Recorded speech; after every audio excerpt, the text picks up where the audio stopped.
Amish people and the Coast Salish people have hunted and fished on this land from time immemorial, and the land was stolen from them, and our country is founded on genocide and bloodshed. And I would ask that all of us think about what that means and how we can make that right to the indigenous tribes that live still on these lands. And I would encourage everyone to look up your local tribe and see if you can pay real rent to your tribes. Aho. With that, I would hand off to Jason. Thank you very much, Mark, and also thank you to Cornish College of the Arts for allowing us the use of this hall for our healthcare event. We are here today to discuss the situation with healthcare in America, and which I think, as we all recognize, is dire.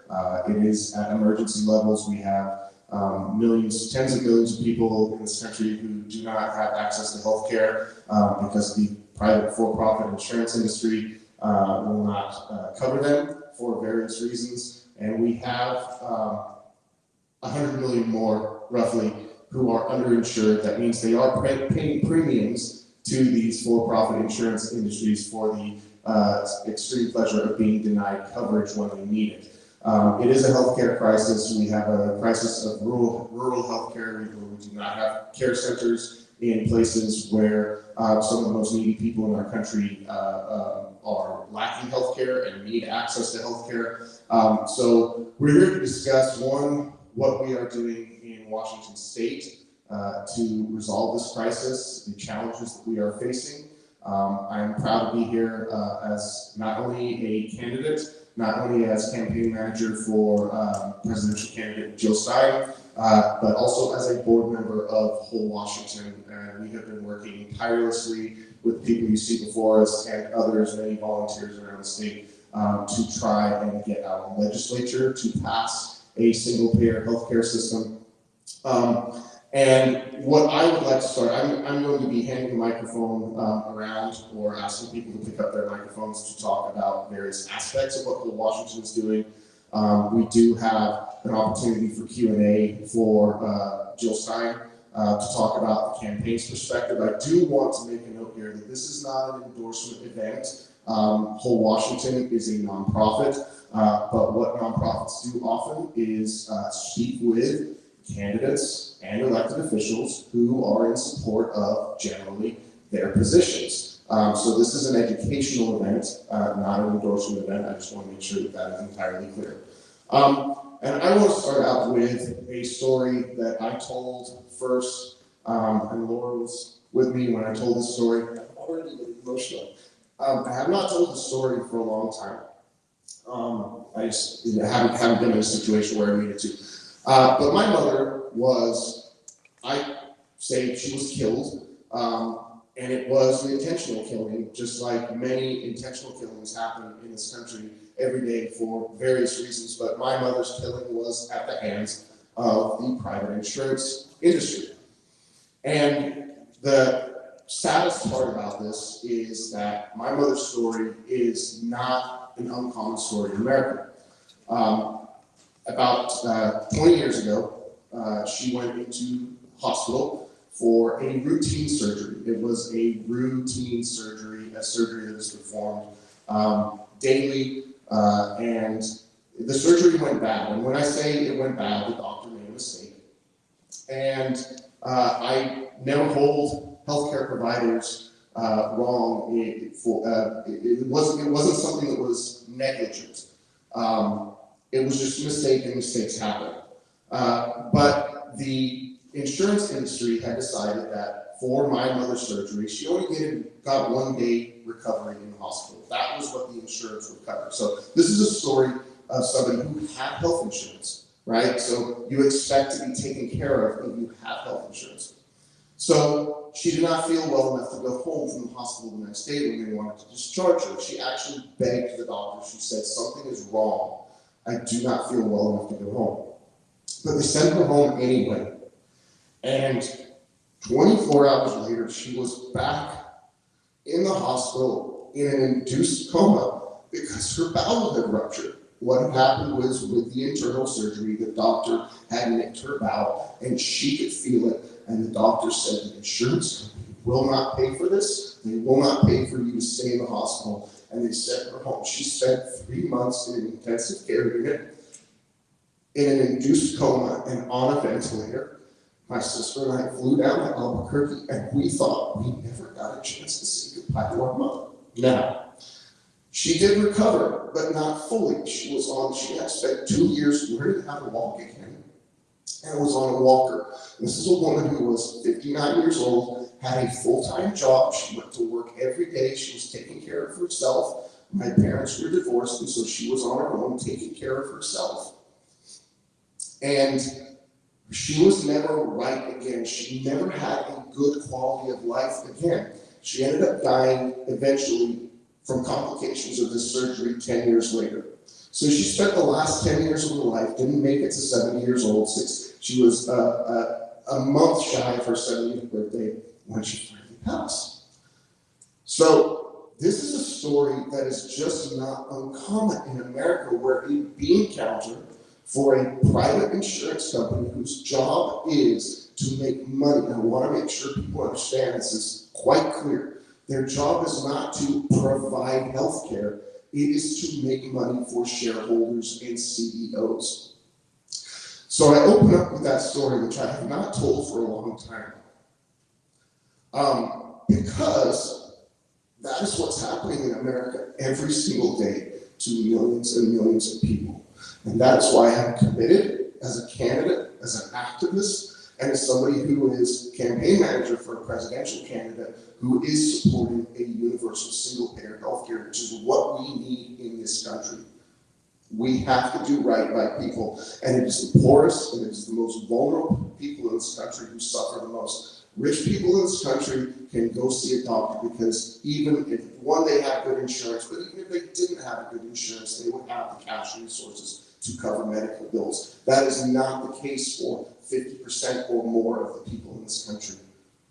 So we are leaving people to suffer and die over and over and over again. And there are so many things that we need to change in this country, but healthcare is a top priority. It has to be a top priority. Healthcare is a human right. And, you know, again, I'm proud to work with people who are committed to this fight. So I'm not going to say any more. That's what I wanted to tell to start off this event, that it is just with incredible sort of sadness and direness that we meet together to discuss healthcare in America. So I'm going to pass it over to my colleague Carrie, who is the board chair of Whole Washington, and she is going to tell us what Whole Washington is working on to try and correct this situation, at least in our state. Thanks, Jason. Hard to follow that. Thank you for sharing your story. My name is Carrie Wallace. I'm a nurse by background. I've been a nurse for a long time. A lot of us on the board are nurses, just kind of fed up watching patients and family members suffer under the system that currently exists. So I volunteer for Whole Washington instead of some of the other healthcare orgs in the state because of the activism piece, because we are getting into crowds of people and asking them to sign a petition that says we want things to be better. The Whole Washington bill was built off of the original initiative. We do have plans to run another initiative, potentially in 2025, building towards that. So lots of work we've been doing, making sure people know that we exist and that the urgency, I think that we're bringing the urgency of the situation to the table. There's lots of things have been built over the years that we kind of piggybacked off of, and I think that's a great respect to those other organizations and the work that they've done to try to do this through the legislature. I just personally don't see that happening. As much as we've been following, and Andre, you'll hear from Andre in a moment, our executive director has spoken with the Healthcare Commission several occasions. It's at a snail's pace, and our commission is built with folks that are not necessarily universal healthcare champions. So there's insiders working against the cause. It's hard to watch that happen. So we're really just getting into communities. This spring and summer, we're going to be hosting a series of public, nonpartisan town halls all over the state to make sure people know we exist and to hopefully activate them to help do something differently, to help us collect signatures when we get that running. Currently have a pledge campaign, so if you'd like to pledge to sign, that is front and center on our website. Thank you so much.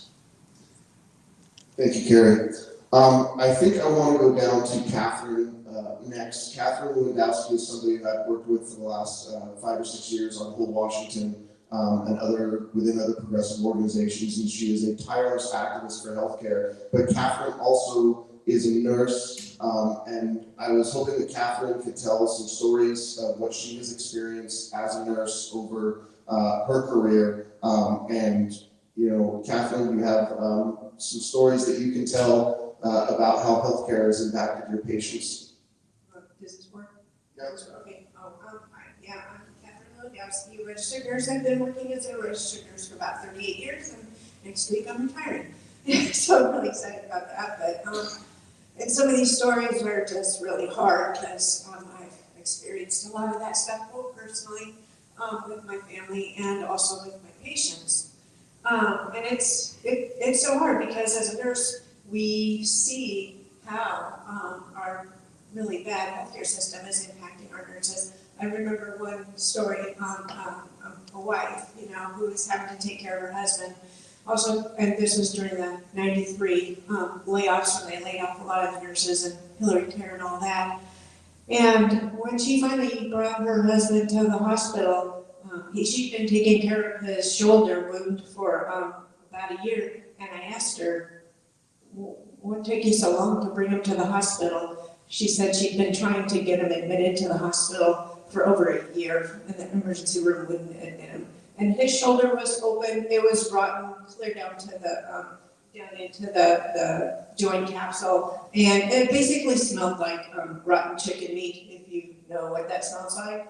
And I just felt so sorry for her because she was having to do that. She was the only breadwinner. They were trying not to lose their home, so she had to keep working in order to make their mortgage payment, or they would have lost their house. And it was just so sad. And you know, the hospitals at the time were telling us that we were a dime a dozen. They were increasing the staffing. They said nurses wanted to be at the bedside, and to them that meant we wanted to be at more bedsides. So they, you know, they cut this nursing staff. They made a patient-focused work design and had us doing they got rid of the lab techs, and so we had to draw our own labs, and we had to take the patients down to the tests, and so they got rid of all the transporters that they could. Anyway, that was just like one experience, you know, that I'll never remember. But it really only took me about 5 years in healthcare to realize that we were wasting so much money. And that is, I think, what really drives me, because I totally get that we have so many other issues too, you know, climate and housing and food insecurity, and we have so much potential to save money and to be able to redirect that money to places that can continue to help people and, you know, keep them housed, keep them fed. And so that's kind of what really drives me. And it's wrong that we are profiting off of the illnesses of our families. The other thing I want to tell you is that I do come from a very privileged background, you know, but my parents, I think, didn't want me to feel that way. And I think they did that because they wanted me to have empathy, I think, for people who didn't have what they had, which is good. I appreciate that they did that. But one of the things I can say is my mom came down with lung cancer at the age of 71, and she lived with stage 4 lung cancer when it was diagnosed for 5 years. Regular people don't get that option. She had very good insurance, very good health care. And that's what you can have when you get the health care that you need. So I would like to see that for everybody in the United States. Thanks, Catherine. And Catherine brings up a point about, and we'll talk about this a little bit later, but the point about the cost of healthcare. There are so many costs to not having health care. And I think people, when politicians come out and say, oh, healthcare is going to cost this much, they're looking at immediate costs, what they might have to immediately outlay, and they're not looking at the long-term costs of having a population that is generally healthy and the benefits that come from having good health care. just from the economic benefits of having people who are able to go to work not sick. You know, and one of the things that is important about single payer healthcare and what we're trying to express as we go out and do our activism on behalf of Washington is that this will actually save employers money, right? So if what we are offering or what we have as our plan for how do you pay for it, everybody says, how do you pay for healthcare, how do you pay for healthcare? If we just tax employers less than they're being taxed right now for payroll taxes, if we tax everybody, including the wealthy, right, and I should say including, but especially the wealthy, a small percentage, and have that go to healthcare to cover everybody across the board, then the benefits that will be reaped by those employers by having that healthy workforce being able to come to work today, not sick, right, not getting their fellow workers sick, is the Congressional Budget Office did a study that said we would save over $400 billion annually in terms of government outlay for healthcare if we had a single payer health insurance system where everybody was covered. And part of that is the fact that we would have people who are healthier who could go and be productive in our economy. Whereas, you know, today when you're sick and you don't get the health care, you absorb more resources and you languish more and you can't put back into the economy. And I don't want to put everything,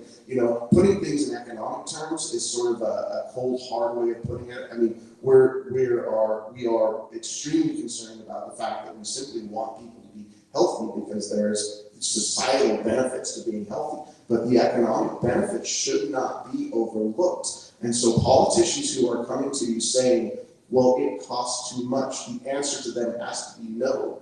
It doesn't cost too much. It saves money in the economy, and anybody who looks at the actual real cost of healthcare in our system right now, what it costs us versus what it would be if we had everybody with healthcare, the numbers are on our side.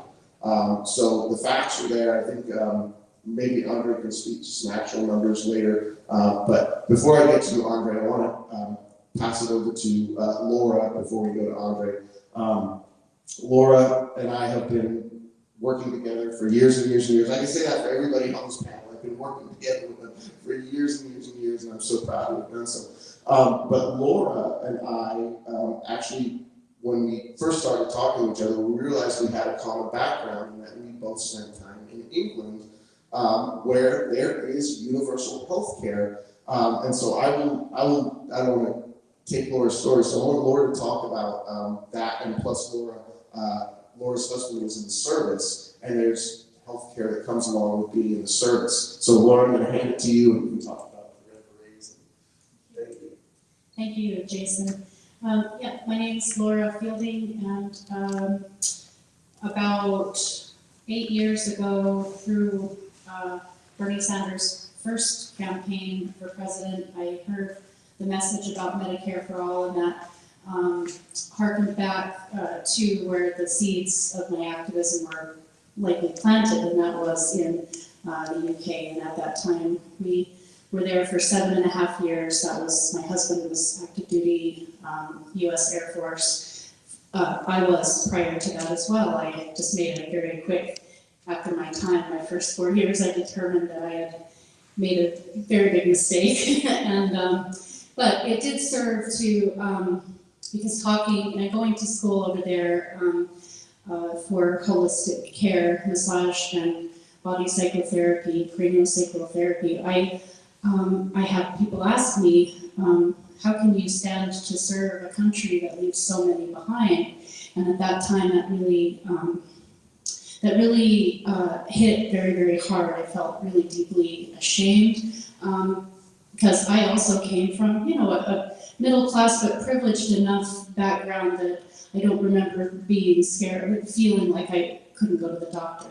So that began to wake me up at that moment. And then years later, I heard the message that Medicare for all was a possibility, and I started getting involved. And to kind of come back to the connection and the heart connection of nurses, they bring a very powerful force of love to this movement, to the Medicare for all single payer movement, because although I heard Bernie's message, I wasn't connected to Jason Call. I wasn't connected to anyone on this panel.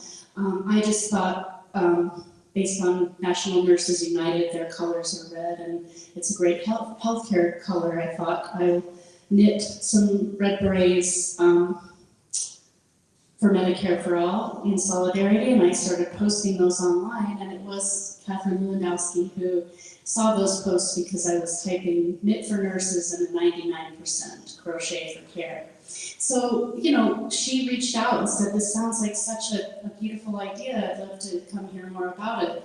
And she drove all the way down to my house and heard about the idea and said, do you know about Whole Washington? And I said, no, I'm not connected with anyone. But, you know, she said, well, please get involved. And the rest is history. And I love this aspect of direct democracy where we get to go out and build and grow community because we are fortunate to have the ballot initiative process, and it's just been beautiful. So my favorite thing to do is to knit. It would be great if people get this message through. I've presented Dr. Stein with a copy of Healing Us, which everyone here on this panel was a core participant in the movement.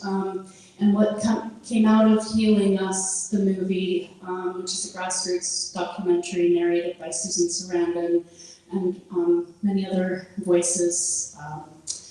You can go to healingusnetwork.com if you would like to please watch and share that. But most importantly, Healing Us Network, you will find organizations that are advocating for national improved Medicare for all, but also your state organizations and orgs that are working on both local efforts and national. I want to make really clear that everyone is welcome, whether you're working towards the national movement, or if you want to learn more about what might be happening in your state. So locally here, Whole Washington and our allied healthcare organizations here, you can find so much of that information on how to get involved at the Healing Us Network. And just keep knitting the red berets in solidarity as a symbol. And they're for everyone. They're for, regardless of your org or your party, they're for all people, candidates, anyone who wants to pin your own anything on it. It's just saying, basically, we need healthcare now. We need single payer. And let's work together to get there. So I hope thank you for that. So Laura founded Red Berets for Medicare for All, I think it was about 6 years ago now, and Laura and other activists have knitted and crocheted, must be thousands and thousands of Red Berets that have gone to healthcare supporters and healthcare activists all over the country, and I want to say all over the world probably. And I also want to apologize, Laura, I forgot you were in the service also. I knew your husband was, so, but I don't want to dismiss your service there. So, and so I'm going to hand it off to Andre next, but I want to make the point here, because the fight that we have had against the state legislature has been long, it has been arduous. We have state legislative politicians who have been great supporters. I want to give a shout out to Bob Hasagawa, who, the 11th District State Senator, who has been with us from the start, introducing our bill back in 2018, introducing it again back in 2020. But the stark reality is the for-profit healthcare industry, the pharmaceutical industry, the for-profit hospital associations, they pack thousands, tens of thousands, hundreds of thousands, and millions of dollars into the people who sit on our healthcare committees. And these are the people who decide whether a bill gets looked at, and whether it comes to a vote within committee, whether it passes out of committee. And you know, they get very upset when I say they are on the take, but the truth is they are on the take. They are being paid by these for-profit industries to not pass single-payer healthcare. And this goes to Congress, where, you know, we're not getting help from the Republicans, but we're not getting help from half of the Democrats either. And we have somebody sitting in the White House right now who has said that if Medicare for All passed out of Congress and came to his desk, he would veto it. It was one of the most stunning things that I've ever heard. And, you know, there are so many things about this administration that I could criticize, but, you know, the fact that, you know, within your first year in office, you said you would veto Medicare for All when we are in healthcare crisis, it is absolutely stunning to me.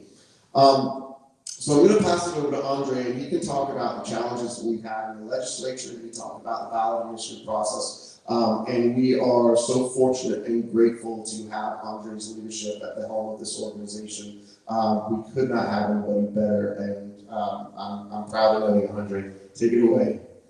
Thank you, Jason. It's quite an honor. Well, I guess what I would say is that the challenges are very obvious no matter what direction you look. Healthcare is a really, really challenging issue, and I think that in many ways it lays bare the situation that we're in, you know, which is to say that it has not managed to succeed despite the fact that there are efforts in almost every U.S. state. In the very narrow instances where it has passed legislatively, which Vermont is often the example given, but I actually like to remind everyone that in 1993, Washington State was widely touted as the first state to pass universal health care, and that was one that resembled a little bit more of the employer-based Clinton care system that I think in many ways became the Affordable Care Act. But at the time, you know, it was seen as a major step towards universal health care, and in a few years after its passage, it had been almost entirely repealed. And this issue is rare in that truly it does pay for itself. It costs less money. It improves the quality of care for everybody, and it is a popular issue. And so I think when you see the obstacles to it,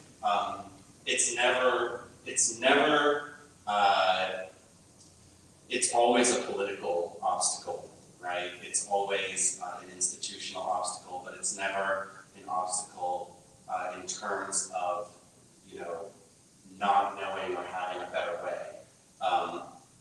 And so it's a very difficult issue to organize on because we know the solution, but the pathway there has always been an incredible challenge, and one that I would say is part of a 100+ year journey at this point. You know, the first movements for healthcare to be treated as a right, or at least a guarantee, I think go back at least as far as Roosevelt.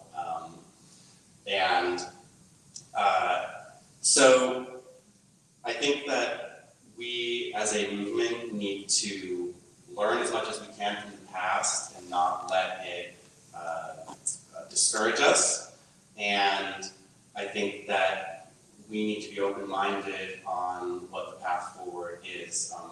Obviously at Whole Washington, we're big believers in the ballot initiative and have run 3 of them and have yet to make the ballot because it takes an incredible grassroots effort to get something on the ballot statewide without taking, you know, enormous amounts of money from you know, major donors or industry interests. And so if you want to get a very clean and principled version of universal health care on the ballot, you're talking about raising a lot of money from small donors, and you're talking about coordinating a major, you know, ground game across an entire state. And you know, Washington is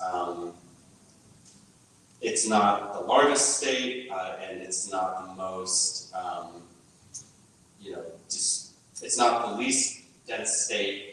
In states like California, you might have to collect as many as like 1 million signatures.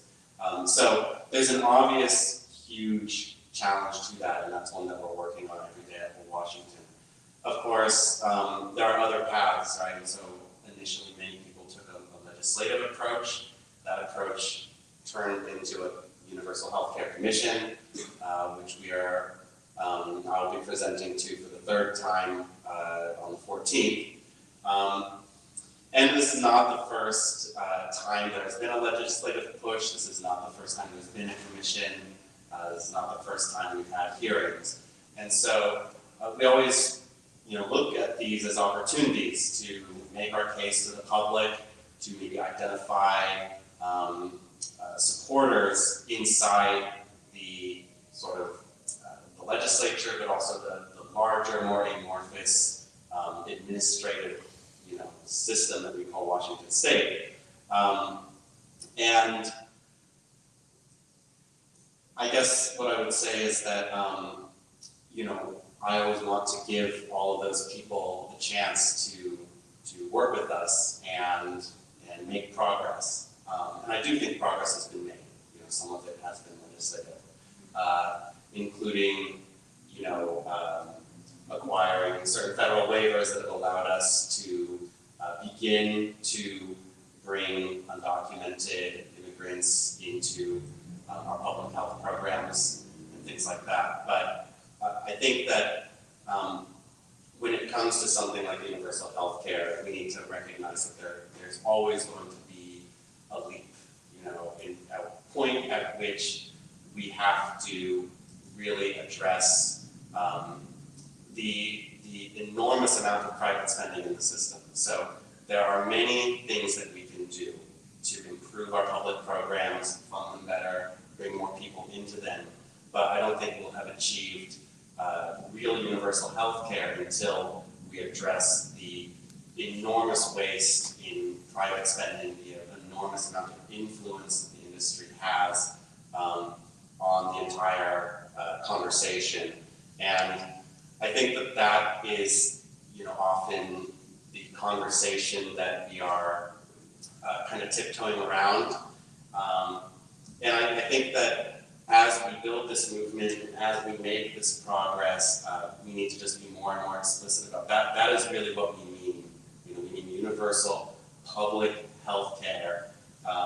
And that is going to mean a very significant restructuring to how it is financed for the vast majority of people. And so, I think that is something that the people of Washington are ready for. And as we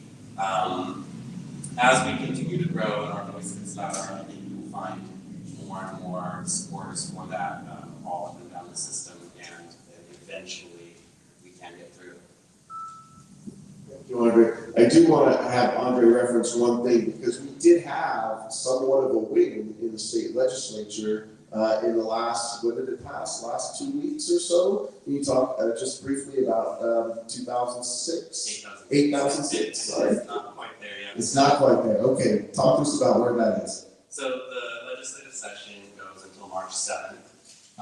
The last day for bills to receive a vote on the floor will be the 1st. I believe they're actually voting from today until the 4th, so it's got about 4 days.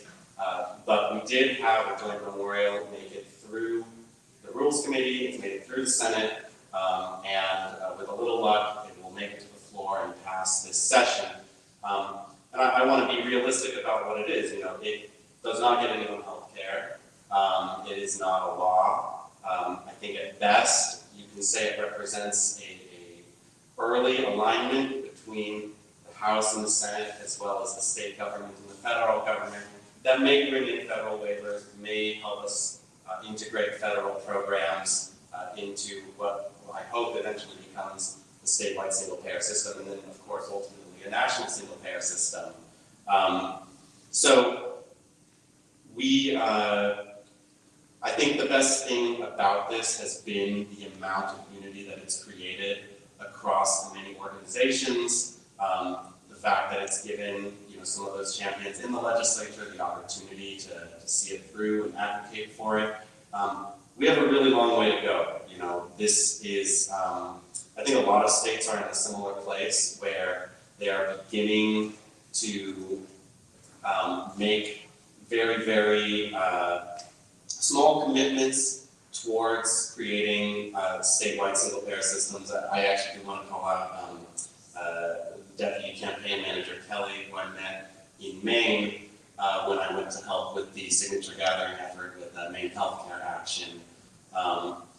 And that state is actually interesting because they have, I guess you could call it like a trigger law, which is to say if the state-based Universal Healthcare Act passes, Maine would immediately begin to implement statewide single payer, assuming that, you know, there's always an implementation step. It's one thing to have it on the books, but these things always need to be seen through to implementation. But I just, you know, I bring this up because it's an example of how the organizing efforts towards these things do connect us. And I wouldn't have had any reason to be in Maine or to meet Kelly had we not been sort of co-organizers on single payer in 2 different states. But I think if we can make those connections, we can continue to, wherever we are, build ourselves a little bit closer. And I do think that there is so much built up support for this over many decades, and I think, you know, in recent years it's gotten huge boosts from things like COVID, from things like the Sanders campaign, which many of the panelists here mentioned as an early entry point for them. But I do think you see a lot of the opponents to this running scared, and every time there is a serious effort, you know, in Colorado made it onto the ballot, and you see $5 to $10 million raised in opposition, it shows that there is, you know, there's a lot on the line with these efforts. And so, you know, I think oftentimes we can look to Medicare for All, you know, sitting in the House and the Senate, and there's, you know, there's a lot of hope in those bills, but we need to think, you know, wherever you're sitting right now, how can we move the ball forward? And oftentimes there might be a lot more options than asking the representative if they could please co-sponsor Medicare for All. Thanks, Andre. Sure. Thank you. So we've heard from a lot of local activists here, and people who have been putting this cause on their shoulders for years and years and years. And one of the things that frustrates us the most is that we really have a lack of leadership in the places where the actual legislation gets passed into law. And it is frustrating that there are so many of us who know what needs to be done, who know what people need in general. Like, you know, we see it with our family and our friends and our neighbors, that they are suffering in this system. And we know what the problem is. I mean, Andre identified it and I spoke about it, that we have massive amounts of corporate money flooding into this system. And so it gives me great honor today to again say that I am working for somebody whose candidacy is in opposition or is in an alternative to the way our corporatized, financialized system works, or I should better say, doesn't work. So with that, I'd like to offer Jill Stein, Dr. Jill Stein, and a medical doctor who spent decades in practice and has had experience within the system, as many of our nurses on stage here have had, about the failures of the healthcare system. And I would like to give her, one of the reasons that I wanted to bring this together was my own activism with Whole Washington and my own political activism as a candidate and working to get people elected who can change the system.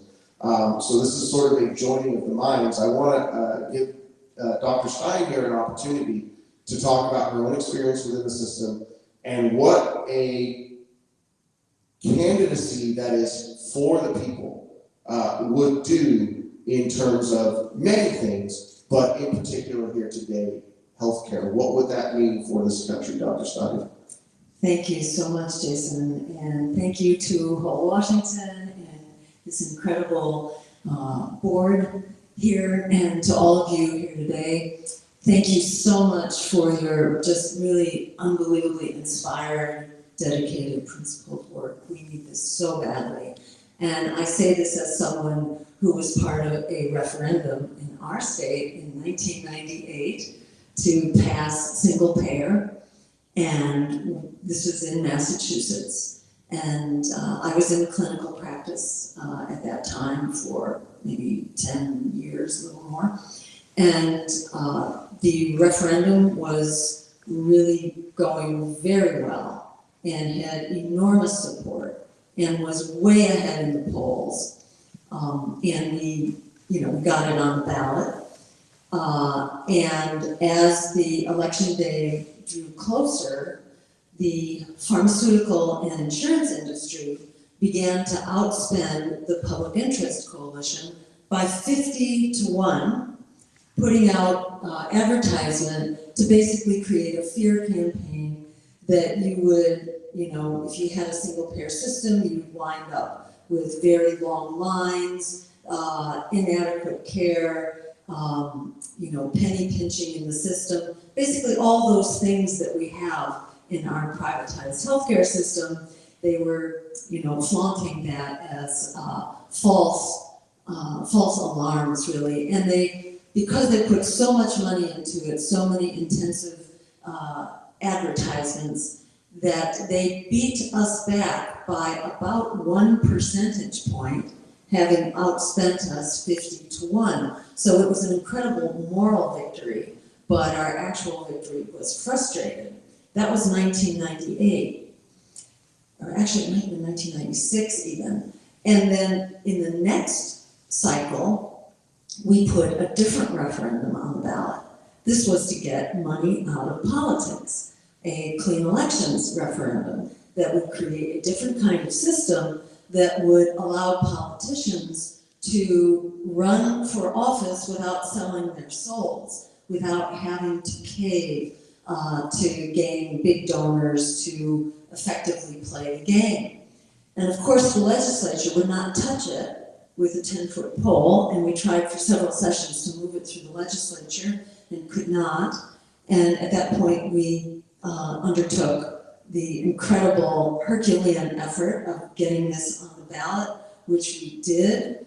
We actually passed it by a 2-to-1 margin, by over 60% in favor, 30% against. The law was passed, and what happened then was that the legislature refused to implement the law, and in progressive Democratic Massachusetts, where our legislature to this day is about 90% Democrats, the Democratic caucus on a voice vote then repealed the law that had been established in order to address the underlying problem behind why we can't pass single payer or any other number of no-brainer reforms. And I have to say, this is a lot of why I am here today running for office, because I take very seriously the advice, the wisdom of Frederick Douglass, the abolitionist, who said, power concedes nothing without a demand. It never has and it never will. And after having fought for so many years for single payer in particular, but other reforms as well that would pay for themselves, that have enormous support. And one of the issues there was essentially cleaning up our environment and creating green energy and a green jobs program, which, like Medicare for All, would be an incredible boon to human health, to our economy, and so on.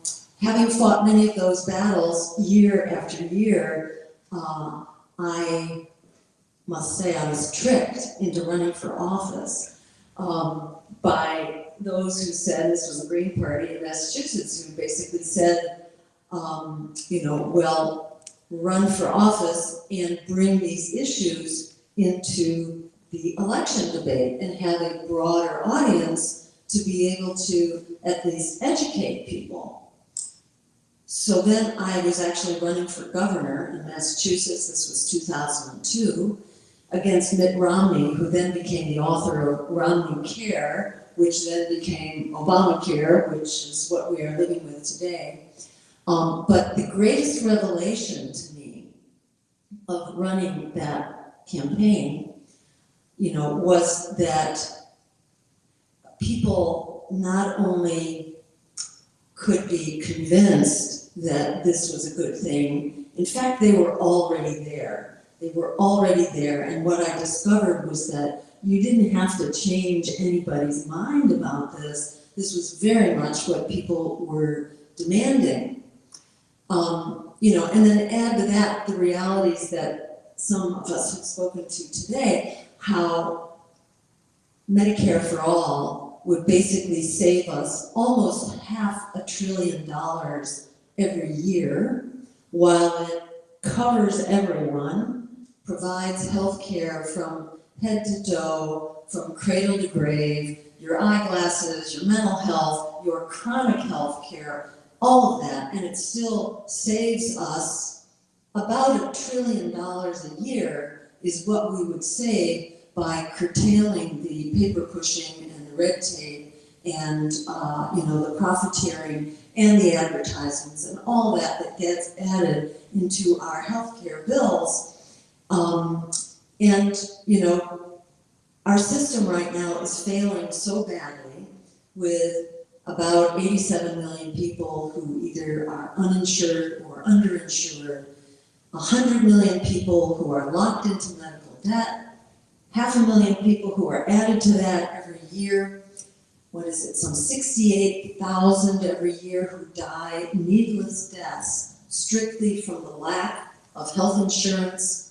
1 out of every 3 COVID deaths from basically lack of access due to lack of health insurance. It's so infuriating to see what a good thing this is, how much support it has right now, and has had. Yet year after year, we are stymied by our political system. And when people ask me, why am I, as a medical doctor, what's a nice, person like you doing in a godforsaken place like politics? What I explain is that I moved from clinical medicine to political medicine to address our sick political system, the mother of all illnesses that we must fix in order to fix all the other diseases that ail us. And that's still very much my feeling today, where I feel like the work of this group and of whole Washington is so critical to keep moving the needle forward, but that meanwhile, our health is going to hell in a handbasket. Our health in the US has been seriously compromised. Not only that we have a 3-year survival difference between African Americans and Caucasians. We white people have a 3-year longer lifespan. Much of that is access to health care. It's also the way that we have not only a sick care system, but we have a society that makes us sick. It not only fails to support our health, it actually drives our illnesses. We know that poverty, for example, is the 4th major cause of mortality in this country. Poverty, where the lower 50% of the American population has 2% of the wealth. Half of people, 50% of people, share 2% of wealth at the lower end. The upper 1% has about 30, 33, 36% of wealth. Another way to express the same thing is 3 billionaires in this country have as much money as the lower 50%. Doesn't have to be that way. You know, we've been granting tax breaks to corporations and the wealthy for decades. And in fact, corporations are now paying approximately 1% of GDP, whereas back in the 1950s, they were paying 6% of GDP. So effectively, corporate taxes have been slashed sixfold. And you know, this has been done by Democrats and by Republicans over and over again. That's another way in which we are made sick, because the inequities, the crushing inequities, are horribly destructive and generate illness. The way that our real estate and development industry proceeds, the way that development proceeds, without regard not only to, you know, protecting our water, for example, but in particular our open spaces. Open spaces are so critical to our health. You know, we have a healthcare system that completely neglects prevention and living well, and that's reinforced really across our economy and our political system. We know that rates of heart disease and stroke and diabetes and obesity are slashed if you have neighborhood access just to open space. I mean, consider the cost effectiveness of that, but that's not a priority. That doesn't count, again, because in the same way it's the pharmaceutical industry that's dictating our pharmaceutical policies, and the health insurance companies who are dictating our health care. It's also the real estate industry, which is really dictating the rules of development. Yeah, so, you know, I just have to say that as a healthcare provider, I felt just this incredible sense of outrage seeing people come into the clinic over and over again with diseases, whether it's cancer or, you know, or a diabetic onset crisis, diabetic ketoacidosis, or whatever, so, you know, or asthma. There are so many things which could be prevented and addressed at the community level, but it doesn't count for squat, it doesn't matter.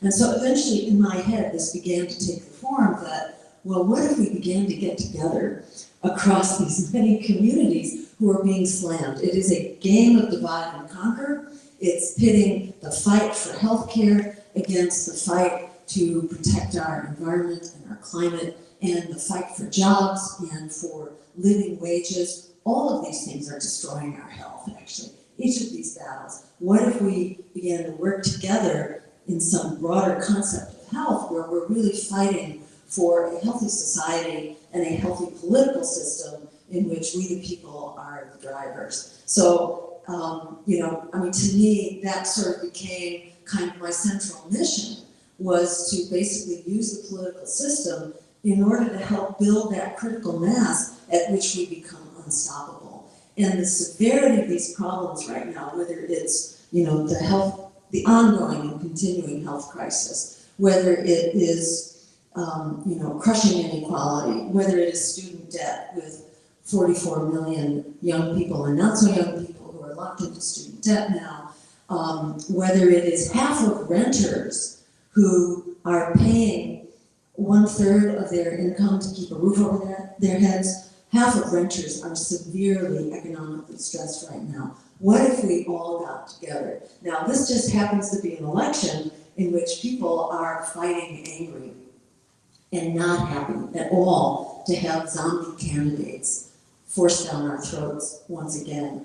And having been fighting this system for decades, it's really interesting to see how much people are now standing up with the courage of their convictions and are not taking marching orders any longer from the industries or from the politicians who have been sold out to those industries. People are not being good little boys and girls and confining themselves to these two choices that are being rammed down our throats.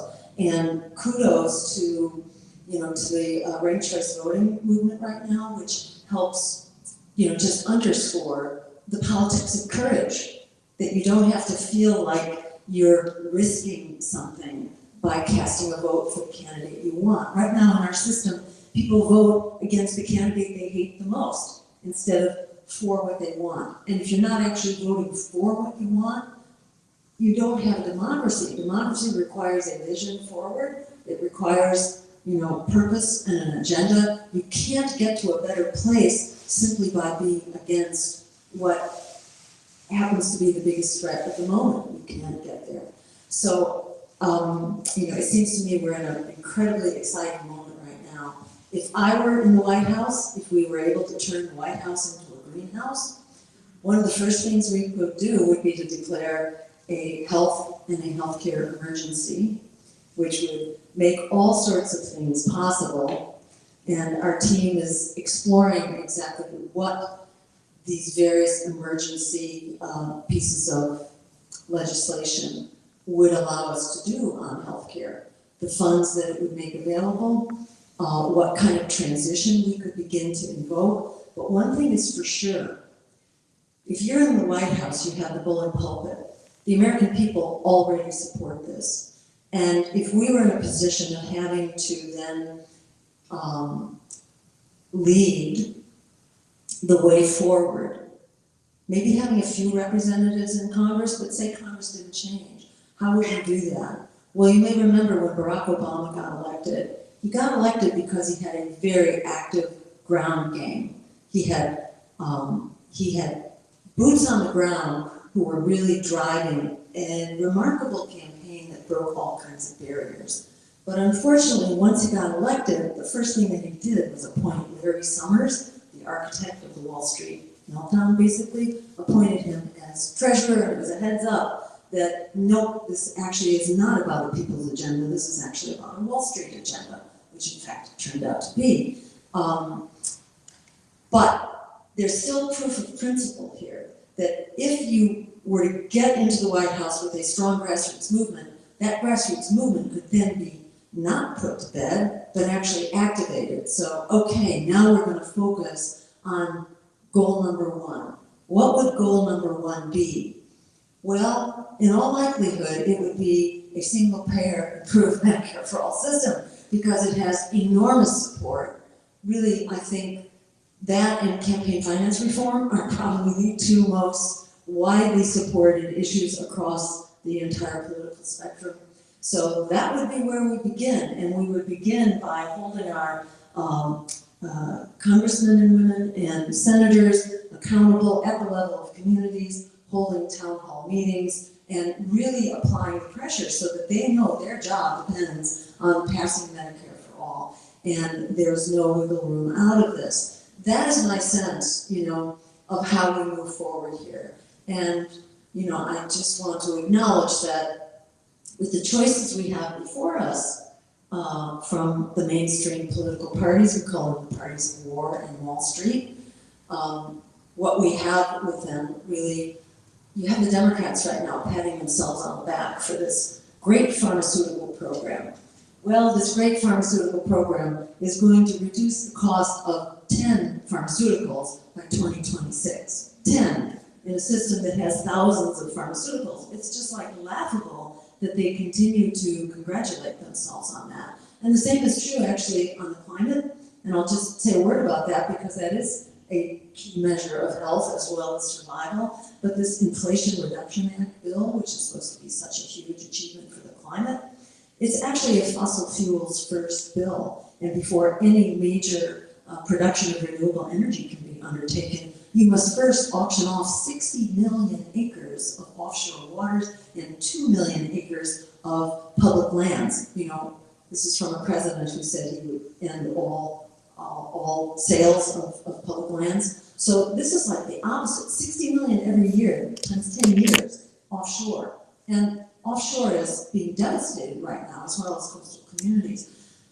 The Sierra Club has documented that the LNG plan, the liquid natural gas export facilities that were approved by Joe Biden, he's put a pause on this in the run-up to the campaign, the election, but there's absolutely no sign that he would backtrack on this because there's so much industry invested in it. And this is basically the goal of blowing up the Nord Stream pipeline. This is the reward that was so celebrated after that sabotage. You may remember, I don't remember whether it was Nancy Pelosi or Anthony Blinken who was congratulating the administration that now we have this huge new market.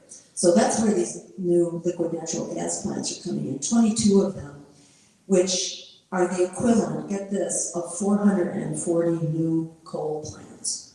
440 new coal plants in terms of their impact on climate and pollution and all of that. So this actually makes Donald Trump look like a climate activist, which again is by way of saying, ignore the propaganda that you hear that tells you that, you know, your number one sole consideration has to be about re-electing Joe Biden. Yeah, if you don't care about your health or the health of the planet or whether we blow ourselves up with an expanding war in the Middle East, which is heading towards potential nuclear conflagration right now. We have every reason to stand up right now because we have solutions like Medicare for all, like a Green New Deal, like bailing out student debt, as well as medical debt, putting an end to it, like making public higher education free. We have the wherewithal right now and the incentives to be mobilizing huge demographics, huge numbers of people, including people who object to the ongoing genocide in Gaza, and that's 68% of the American public. So there is, I'd say, all bets are off as to what could be accomplished in this election if we actually stand up with the courage of our convictions and do what Frederick Douglass said, which is to, you know, assert the power of that demand and to remember Alice Walker's words as well, which are that the biggest way people give up power is by not knowing we have it to start with. Given the incredible need out there and the massive support for an improved Medicare for all system, for green jobs, for a living wage of $25 an hour, you know, there's enormous support on each of these. If we begin to work together in a way that creates an unstoppable coalition, we can actually create an America and a world that works for all of us. And thank you for all you do to make that happen.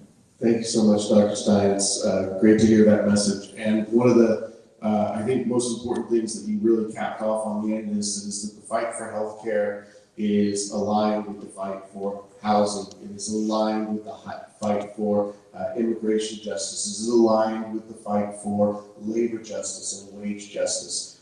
It is aligned with the fight for LGBTQ rights. All of the progressive issues, and this is one of the things that it makes it daunting being a progressive activist, but it also, you find so much inspiration along the way is we don't need to be siloed into I'm just a healthcare activist, because all of these issues are tied to each other. And we have to recognize that our oppressors are the corporatists. Our oppressors are those who are trying to squeeze money out of the system and leaving us the scraps, and in some cases absolutely nothing to get by on, to survive on. So to have a unification of all of these issues together to say, you know, we should be working for common cause. We're all healthcare, all progressives are healthcare activists, all progressives are housing activists, all progressives are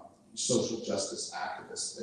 They're all one and the same. We're all peace activists. So that's a really important and unifying message.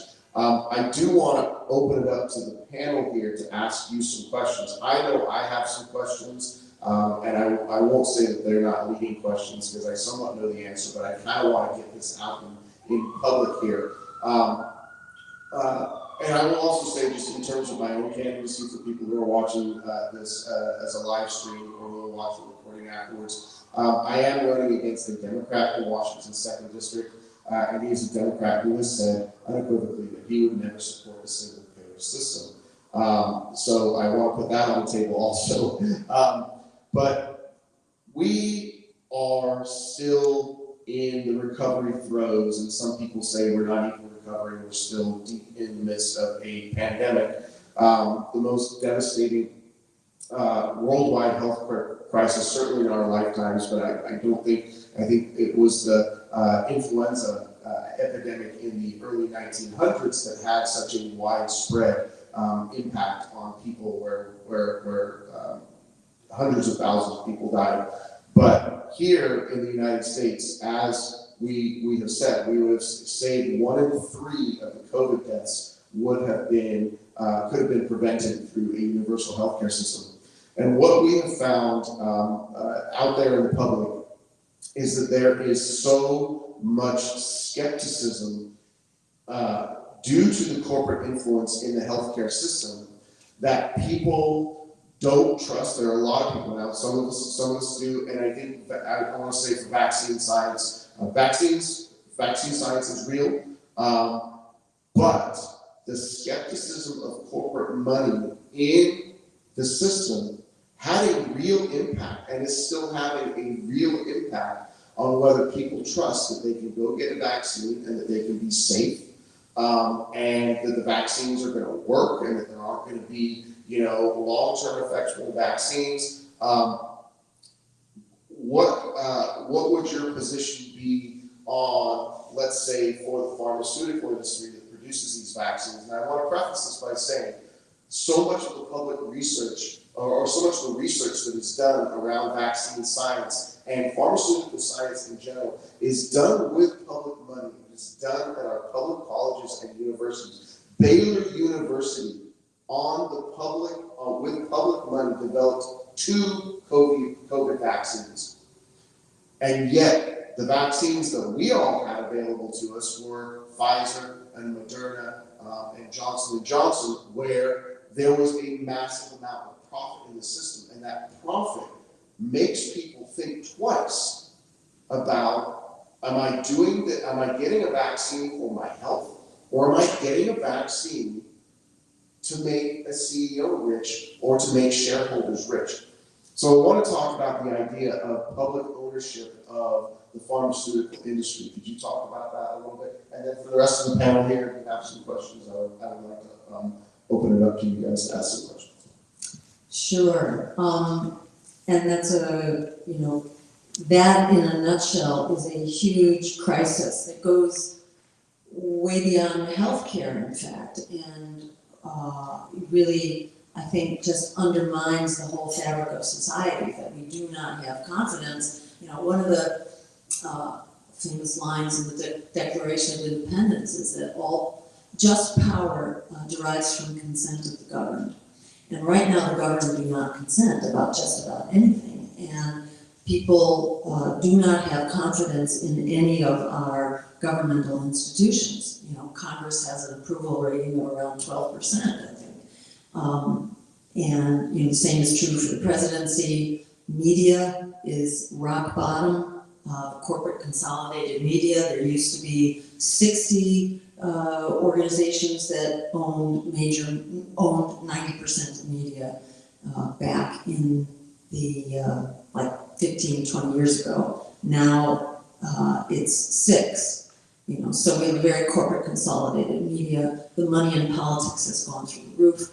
So people just do not have faith in the system and are widely skeptical, and it's very hard to attain really public agreement about just about anything. So to my mind, this is not like rocket science. We need to get big money out of politics and get the people back in. We need a constitutional amendment, but even prior to that, there is legislation that can create public funding. And I know in Oregon right now, they are working on a bill to actually create a publicly funded campaign finance system. The state of Maine has one as well. It needs to be expanded. The money provided should be more competitive with the private money and so on. But this is a fixable problem, and we can get money out of politics. And we also need to shut the revolving door, because we've seen all of our regulatory agencies seriously compromised. If you look at, for example, opioids and the role of the Sackler family in writing the drug permission for opioids, they were in charge of that. They wrote their own description of what could be done with opioids. Same thing in the FAA, the Federal Aviation Administration, and was it Boeing? I think it was Boeing.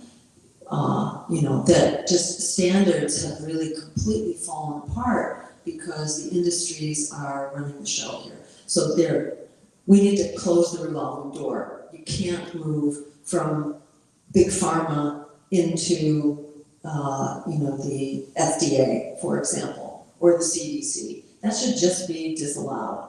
And if you want to make a lot of money, go make it on your own terms. Don't bring your values into public, into the public domain. So that's part of the answer here. In terms of nationalizing the pharmaceutical system, or at least creating a public, a public vehicle for the pharma, that seems to me like a no-brainer. We should have it. Even the state of California, is in the process of doing that for at least some pharmaceuticals. If you look at Cuba and what Cuba was able to do during COVID to create, on a relatively low budget, to create several vaccines, and they sure did a great job of keeping COVID rates extremely low in Cuba. So I think there's a lot we can learn from Cuba actually about the healthcare system, and having a secure, safe, public interest production of pharmaceuticals is part of that. Yeah, so I guess I want to start by asking, the Green Party was very ahead when it came to single payer. Medicare for all has been used as a slogan for a long time. But between sort of the Pramila Paul Bernie Sanders version of Medicare for all and then the single payer that you are running on, any major differences? And then I don't want to give you an opportunity. Medicare for all is kind of the single payer movement in the United States. There are, of course, other universal healthcare systems around the world, and things, single payer handles the financing of healthcare. But in terms of thinking beyond Medicare for all, so differences between, the Jill Stein Medicare for all and the Democratic Party Medicare for all, and then anything beyond Medicare for all that you want to bring attention to. Sure. So on the whole, the Green Party's Medicare for All is pretty much on board with the Bernie Sanders Medicare for All. I'm not aware of differences, and there may be some. There are significant Yeah. differences. I think the big difference in I think the big difference in like overall healthcare systems, and we're looking at things worldwide, is do we allow private money or private profit to exist in the system at all? Right now, the Medicare for All system would allow for private hospitals, it would allow for private doctor practices, whereas a system like the UK's NHS, everything is government run. The hospitals are owned by the government, the doctors and nurses are paid by the government. And if you remember back to Michael Moore's movie Sicko back in 2007, where he went around the world and he interviewed people in a number of countries, including Cuba and including the UK. I think one of the things here in America is that people going into private practice in some very specialty medical areas, and I don't want to say this as any kind of disrespect, but I think there's an idea that if you're going into a certain specialty field, that you should be able to make a lot of money doing that, as if that certain specialty field was in some ways more important. I know that there's some critical issues with brain surgery, spinal surgery, but general practice doctors work extremely hard. They're extremely well paid. They're extremely. They work extremely hard in the system. Nurses work extremely hard in the system. And there's this idea that if we had some kind of public system where the government was paying people, that nurses and doctors would be paid quote unquote what they're worth. And so going back to Michael Moore's movie Sicko, he asked general practitioners in England, do you feel like you are paid enough? And the response of the doctors that he interviewed was, well, first of all, I'm not in this business to make money. That's not why I went into healthcare. I went into healthcare because it's a calling. And yes, I am paid plenty. Look at the house I live in. I live in this, 3-story flat in London. There's no way that with the amount of wealth in this country that we couldn't have doctors and nurses and other specialists and therapists paid, quote unquote, what they're worth, and have that be enough. I think I grew up in the 80s where we were, and for anybody else who kind of grew up in that era, there was this idea that, what did you want to do? When are you going to make your first million? And so people were like, oh, I'm going to go into the medical field. I'm going to go be a doctor. I'm going to go be a lawyer because that's where the money is. And it always struck me that was in some way a little bit topsy-turvy, because you shouldn't go into the medical field just because that's where somewhere you can make money being a specialist. But anyway, a little bit off track, but if we had a fully governmental run system where we weren't squeezing private profit out of it for, again, CEOs and shareholders, that all of the practitioners would be paid well enough that, they could certainly have a very good living in this system. So that's a fundamental difference between Medicare for all versus the UK system. Yeah, exactly. And I want to agree with Jason that in the best of all worlds, that's probably where we want to go. I think, many of us have not started to really go to bat yet for an NHS type system, mainly because there's a whole lot of public education that needs to be done. But maybe we need to change the soundbite at some point. So it's not Medicare for all, it's actually VA for all.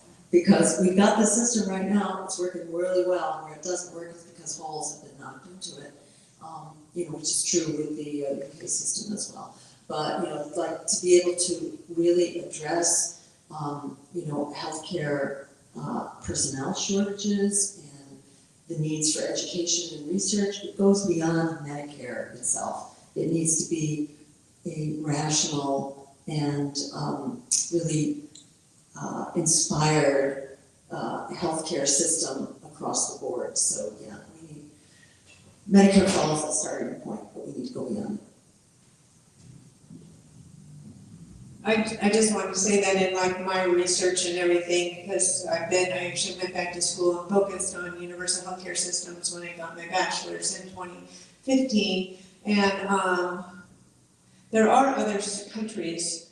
We don't necessarily have to go exactly to an NHS system, and the thing is, it would kind of require a huge overhaul of our entire healthcare system. So I don't necessarily promote that, but when I look at other countries that do have the combination of private and public, and what they have is they have legislatures who are regulating the for-profit companies that are in there, regulating the amount of profit that they can make. So they're restricting them to only having like a 3% profit margin, and if they make more, then they have to return those profits back to the people paying the premiums the very next year. They don't get 3 years to try to hide it somewhere. And so the problem that I see is our current system, with our ability for people and companies to influence our legislators, they're not willing to regulate those for-profit companies enough. So that's why I don't necessarily agree with that. But the nice thing about the Washington Health Trust and Medicare for All, once every provider becomes available to every person, resident of the United States, that gives us true choice. Where if you don't like your doctor, if you can't get into a doctor that's in the next town because that's the only person in the network, you can get into, if you don't like him, you can find another doctor. If you don't like that hospital and the care you get, you can go to another hospital. And that is what creates quality, when people are really, really having to be able to compete. I mean, in an emergency, you cannot go to the emergency room and try to decide what tests you need, what has to be done. Decisions have to be made very quickly. You can't say, oh, I want to have this done somewhere else because it might be cheaper. You don't have time to do that. But in your regular care, you do. And Medicare for All, I think, and using our current system speaking with capitalism, I don't necessarily agree, but realizing that you aren't stuck going into that network, you do have way more choice. And those providers need to then start competing for your business. I also want to say, in case I don't have their chance, everybody always says that the politicians already know that Medicare for All is an eventuality, that it is going to happen, but it's going to take years to get it. And my answer to that is, it's already taken years. It's taken over 100 years. So, believe it, it's just around the corner. This is what I'm saying to people now. It's just around the corner.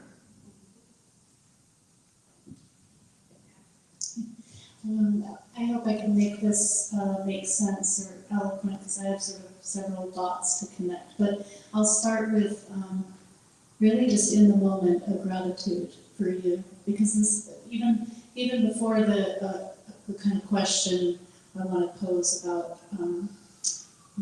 the possibility of the Jill Stein presidency, or what might we do differently if we had you had that opportunity. It's like we're here in this moment right now, and there's been so much frustration in the movement among advocates and activists, because, as was mentioned earlier, we do have the solutions, we do know what needs to be done, and we've been begging for the opportunity. I want to kind of go back to this moment that all or many in this room will be familiar with, and that's the force the vote moment. And so many of us knew that was the opportunity that we had in order to push national improved Medicare for All into the Biden agenda and into the national conversation. That's why it was so important, not because it's not a question of whether we would have the votes or not. It was that we knew it wasn't in the current administration's agenda, but it's damn sure on our agenda, and that's what we were hoping to achieve with that. And then fast forward, so I guess I'm asking, like, how, first of all, we're here in this moment, having this opportunity. You're helping to shine a spotlight, helping whole Washington and our efforts be seen. And so thank you for that very much. And I guess I also want to ask, like, if we could, do you have some ideas about how we could have some more accountability, how we might call forth more accountability measures for our elected senators and representatives? Because we should, as a massive grassroots movement, we should have had the opportunity to be heard. And if Jason Call would have been in the Congress, maybe the Force the Vote movement would have, gotten some voice.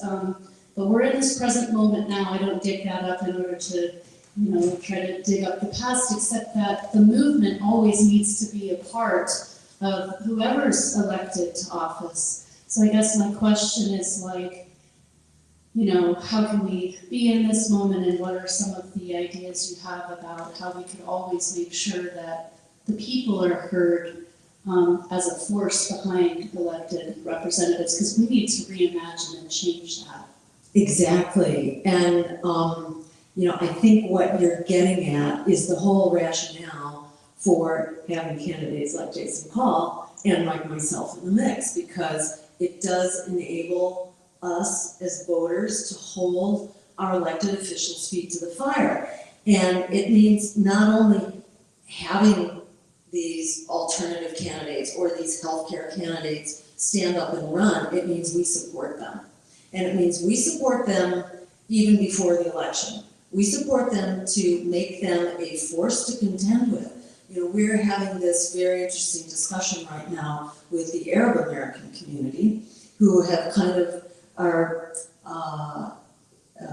working with this concept of abandoned Biden, and this is very new to them because they are not typically, stand up and rattle the cages kind of people. But they're recognizing now that the lives of their families actually depend on this. And maybe it's time to cross the Rubicon and stop being good boys and girls who are playing nice with the system. And this is fundamentally what Frederick Douglass said when he said, power concedes nothing without a demand. Back in the pre-Civil War era, the abolition parties were called spoilers. They were, these you can't touch third parties who will upset the whole system and maybe give us something even worse. What Frederick Douglass says, you have to push through that. Your vision and your commitment is more important than that. And that at the end of the day, that is the only thing that moves the needle, is our being willing to stand up with the courage of our convictions and fight and turn a deaf ear to propaganda that will hit you 24/7, nonstop, about all the reasons why you need to keep voting for business as usual. So, that's just to say, we're at that moment right now. It's kind of a do or die moment. Not only the thousands of people, 68,000 plus the, 1/3 of COVID victims who are dying now, but it's also like the nuclear war that's just kind of around the corner. It's also climate change, which we are barreling towards right now, and you may be aware that the Colorado River is about to dry up. The Colorado River supplies California agriculture, which is half of our fruits and vegetables. You have the breakup of this massive ice sheet in Antarctica, which could raise sea level by 2 feet in a rather precipitous manner. We don't know, all bets are off. That ice sheet is about to break up right now. We don't know whether it's gonna tumble into the ocean over the course of the next, couple of decades, or whether it will be a couple of centuries. We don't have a clue, but we're looking at just incredible risks right now that are being very recklessly taken, and we are all in the crosshairs of these risks. And I would include, this expanding war in the Middle East. Joe Biden is using the conflict in Gaza to justify bombing 3 countries, Yemen, Syria, and Iraq, and also attack Iranian targets, not yet Iran itself, although Israel appears to be doing that. But Iran now has a mutual defense pact, I have read it described as, with Russia. So it's a huge exchange of military equipment and bases and so on.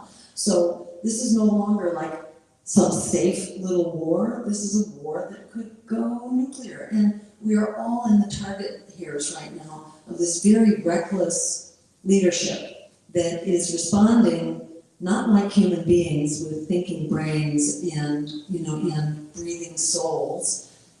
These are paid political operatives for corporate America. That's who calls the shots. That's been really well documented. It's not only been our experience in single payer. You can read these reams of academic studies that document that this is what drives policy here. And what you see is what you get. It's not going to change unless we make it change, and we can't simply ask nicely for it to change. We have to stand up and say, this is unacceptable. We are leading the charge now in a new direction, and just being willing to go there. Thank you. We are coming close to the end of our time here. It's almost 4 p.m. But I did want to ask if anybody out in the audience watching had a question for Dr. Stein. Now would be a good time. I'm looking for hands. Yes, sir. Can you remind me, what is so you see the 5% threshold as for the funding? What happens at 20%? How do we get that? Great.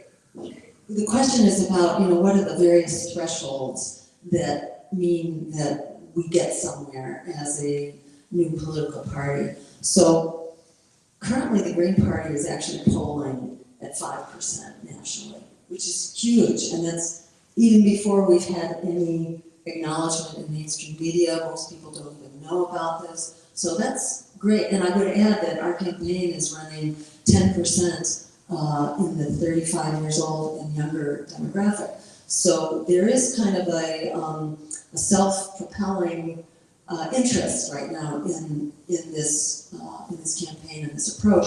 I should also add that we are the only campaign that will be anti-genocide, anti-war, pro-worker, and climate emergency.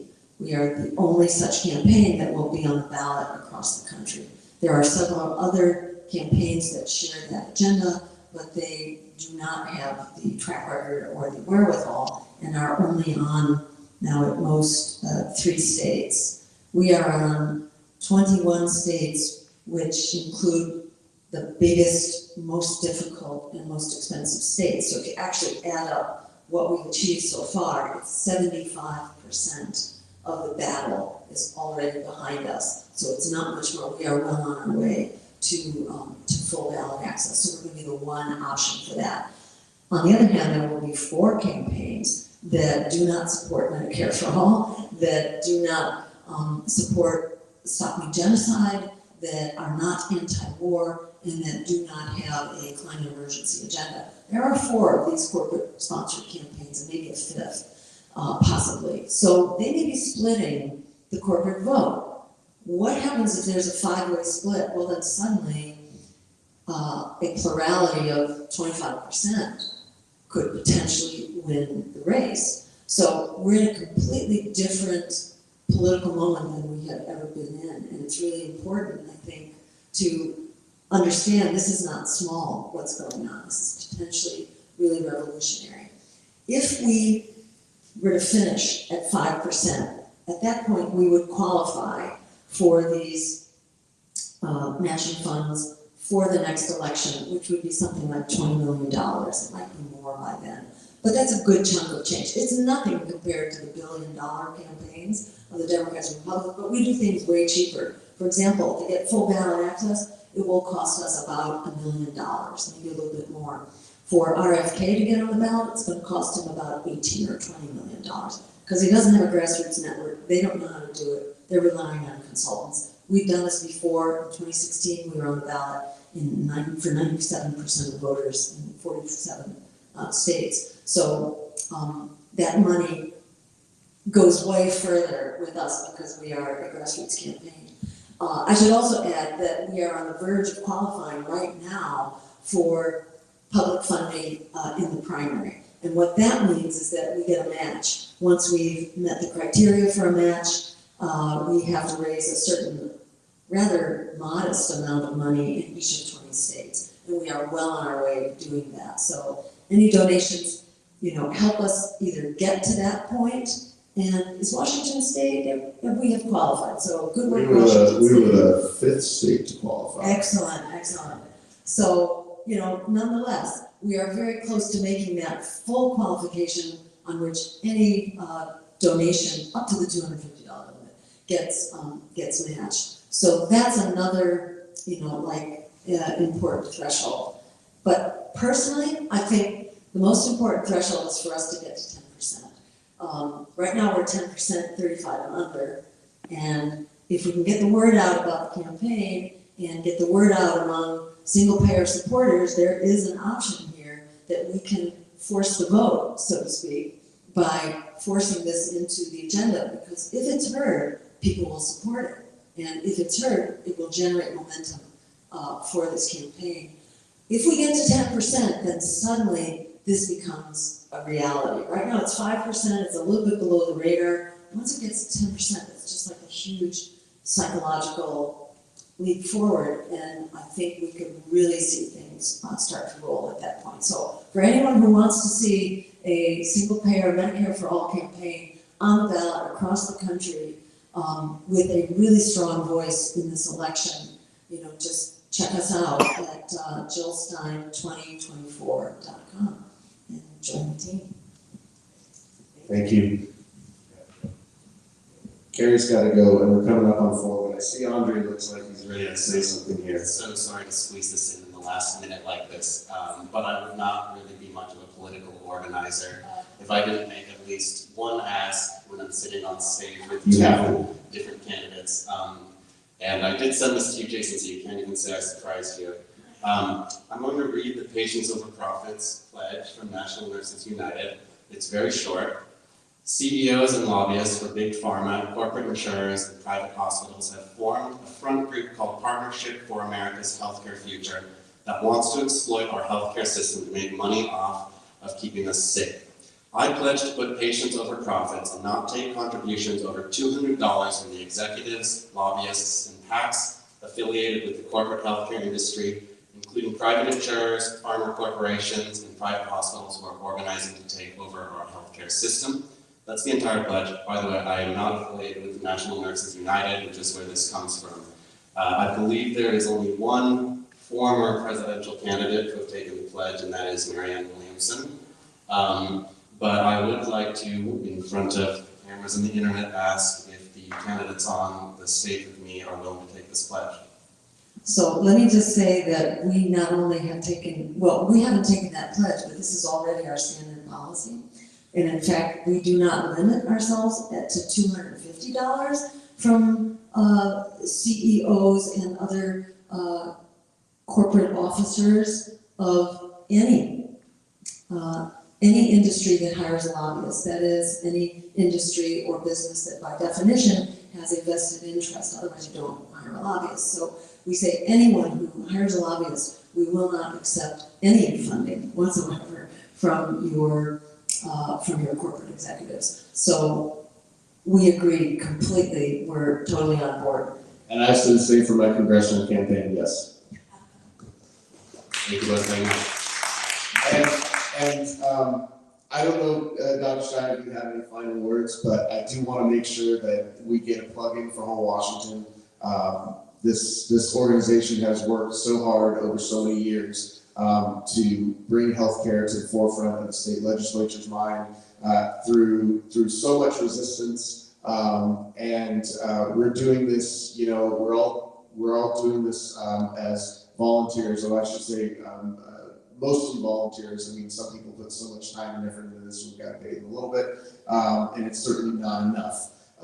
But understand that most progressive activism is done as a labor of love, and it's because we know that what is needed for the best future of this country. So for those of you watching on a live stream, are we live streaming? Yes, so sir. those of you who are watching on live streams, thank you, Terrence, over there for getting this out to everybody. Please go to wholewashington.org.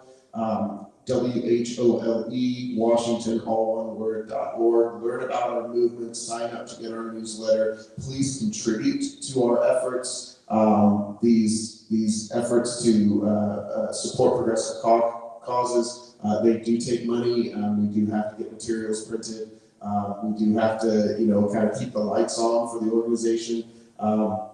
And we are looking at whether we should, if the legislature does not get it together to, with the Universal Healthcare Commission, to come to a decision that we need a single payer system, and that they're actually going to pass it at the legislative level, then we're going to run another ballot initiative, and it is going to take money to do that. So we want to make sure that people are prepared for that, because that is what we are gearing up for. And I'm saying that to our legislators out there. If any legislators catch this video at all, if you don't do what we know needs to be done, we are going to go at it again, and we will continue going at it until you do the right thing.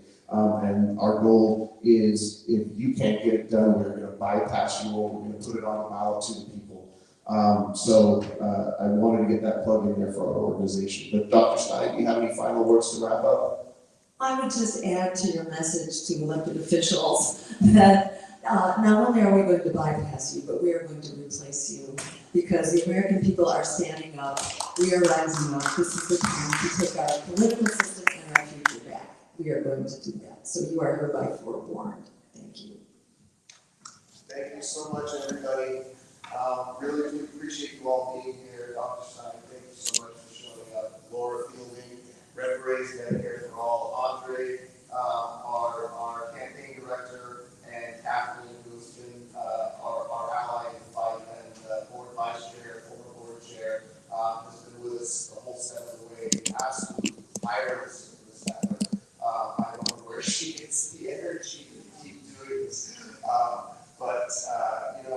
this is just a labor of love, as it is with all progressive activist causes. It is for, hopefully having a better society for our kids. So thank you so much. I appreciate you all being here. Like, share, and support the revolution.